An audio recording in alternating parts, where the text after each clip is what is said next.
ونطل في الدنيا فإن منزلك عند آخر آية تقرأها أو كما قال عليه الصلاة والسلام। নিদাউল কোরআন মাদ্রাসা কর্তৃক আয়োজিত আজকের এই কোরআন অ্যাওয়ার্ড অনুষ্ঠানে আগত সম্মানিত অভিভাবকবৃন্দ এবং আমার সামনে উপবিষ্ট সম্মানিত উলামায়ে কেরাম এবং সম্মানিত সুধী ও আমার প্রিয় কোরআনের পাখি যারা আজকে হিফজুল কোরআন সম্পন্ন করে আজকে সম্মাননা পাগড়ি যারা পেয়েছে, আল্লাহ পাক যেন আমাদের আজকের এই বসা, এই আশা, এই অনুষ্ঠানকে কবুল এবং মঞ্জুর করে নেন। সম্মানিত সুধী, আল্লাহ পাক কোরআন কারীমে ইরশাদ করেছেন, সুম্মা আওরাসনা কিতাবাল্লাযিনা ইসতাফাইনা মিন ইবাদিনা, অতঃপর আমি আমার বান্দাদের মধ্য হতে কিছু মানুষকে চুজ করেছি, বাছাই করেছি, নির্বাচিত করেছি আমার এই কিতাবের ওয়ারিস হিসাবে।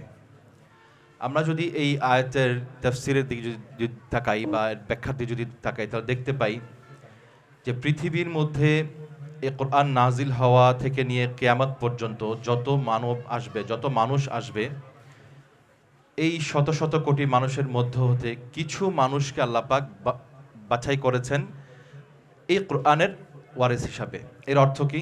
এর অর্থ হলো যে এই যুগ যুগ ধরে এই বাছাইকৃত মানুষগুলো তারা হামিলে কোরআন হবে, তারা কোরআনের দায়ী হবে এবং তারা এই কোরআনকে তারা হিফজ করে এই যে কোরআনের যে ধারাবাহিকতা এটা এরা রক্ষা করবে।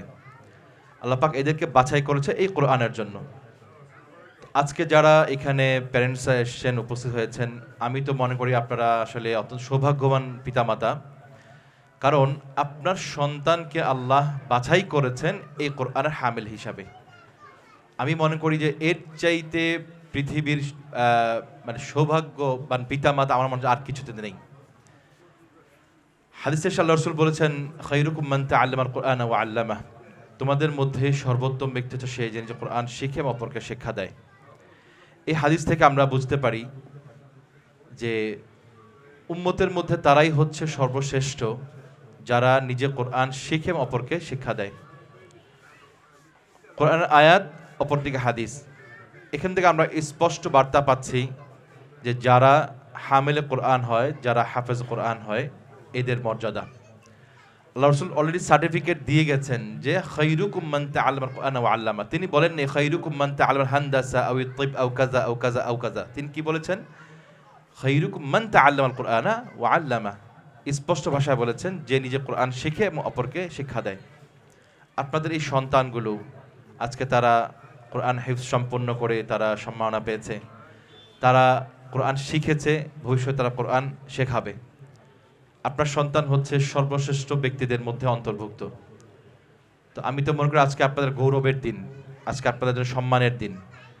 আমাদের অনেক প্যারেন্টসরা আছে, হয়তো অনেক সময় বিভিন্ন পারিপার্শ্বিক অবস্থার কারণে আফসোস করে, ছেলেকে মাদ্রাসা দিলাম, সে কি হবে জীবনে, সে কি করবে, তার জীবনটা কি হবে আসলে। আমি মনে করি যে এই ধরনের চিন্তাভাবনা যদি কারোর মধ্যে আসে, আপনাদের ইস্তেগফার করা উচিত। কারণ যারা কোরআনওয়ালা হয়, যারা কোরআনের সাথে থাকে, আল্লাহ তো মর্যাদা দিয়েছেনই, আল্লাহ রাসূলের হাদিস থেকে আমরা পেয়েছি তার মর্যাদা সম্পর্কে। আর বাস্তব জীবন যে আপনারা দেখতে চান যে কোরআনের সাথে লেগে থাকলে কি হয়, এর সবচেয়ে বড় প্রমাণ তো আমি আছি আপনাদের সামনেই। তো কোরআন আসলে যারা শেখে বা যারা কোরআনে যারা কাজ করে, এদের কখনো রিজিকের অভাব হয় না, আলহামদুলিল্লাহ। এদের জন্য রিজিকের কখনো অভাব হয় না, বরঞ্চ দুনিয়াতে যেমন এদের জন্য সম্মানজনক কী রয়েছে, রিজিক রয়েছে, ঠিক আখিরাতেও কী রয়েছে, এদের জন্য সম্মানজনক কী রয়েছে, মর্যাদা রয়েছে। তো এই জন্য প্রিয় অভিভাবকবৃন্দ, আমি আজকে আপনাদের কাছে অনুরোধ করব যে আপনারা আপনাদের এই সন্তানদের পথ চলাকে সামনে ইনশাআল্লাহ এগিয়ে নেবেন। তারা যেন কোরআনের সাথেই আজীবন লেগে থাকে এবং তারা যেন কোরআনকে বোঝে, কোরআনের যে বোঝা, কোরআনের যে অনুসরণ করা, এই বিষয়গুলোর জন্য তারা ফলো করে। এই বিষয়ে ইনশাআল্লাহ আপনারা সবসময় এদেরকে আপনারা উৎসাহ দিবেন। যখন কোনো সময় কোরআন থেকে বিচ্যুত হয়ে না যায়, অর্থাৎ আমার ছেলে হিফজ হয়েছে, এনাফ, এরপরে আমার আর মনে হয় যে আর কোনো কি প্রয়োজন নেই, না, বিষয়টা এরকম না।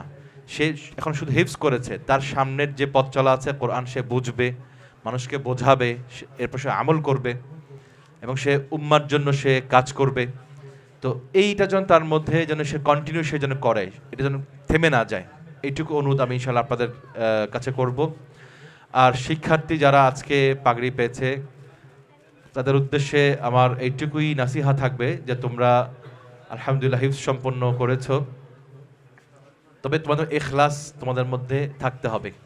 আমি হিফজ করেছি, পরবর্তীতে আমি ইন্টারন্যাশনাল কম্পিটিশন অংশগ্রহণ করব, করে আমি বিশাল মানে নাম সুনাম অর্জন করব, এটা দুনিয়াবি কোনো কিছু যেন এর মধ্যে না আসে।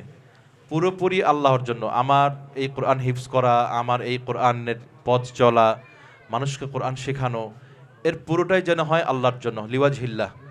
এর মধ্যে কোনো ধরনের দুনিয়াবি কোনো কিছু যেন না আসে, এইটুকু তোমাদের প্রতি আমার অনুরোধ থাকবে। হ্যাঁ, তুমি যদি যোগ্য হও, দুনিয়া তোমার পিছনে দৌড়াবে, অবশ্যই দৌড়াবে, কিন্তু তুমি যেন দুনিয়ার পিছনে না দৌড়াও, এইটুকু আমার তোমাদের অনুরোধ থাকবে। এবং সেই সাথে অনুরোধ থাকবে যে এখন তোমরা হিফজ করেছো, এখন ভালো আলেম হও। ভালো আলেম হওয়া অত্যন্ত জরুরি, কারণ তুমি কোরআন হিফজ করেছো, পড়ছো, কিন্তু এর অর্থটা বোঝো না, তাহলে কিন্তু এটা অপরিপূর্ণ হয়ে গেল। তো পরিপূর্ণতা আনার জন্য তোমাকে কোরআন বুঝতে হবে, এই জন্য তোমাকে ভালো আলেম হতে হবে। তো এই জন্য আমি অনুরোধ করব তোমরা ভালো আলেম হবে ইনশাআল্লাহ, কোরআনের তাফসির পড়বে, কোরআন বুঝবে, মানুষকে বোঝাবে। আল্লাহ পাক তোমাকে সেই তৌফিক দান করুন।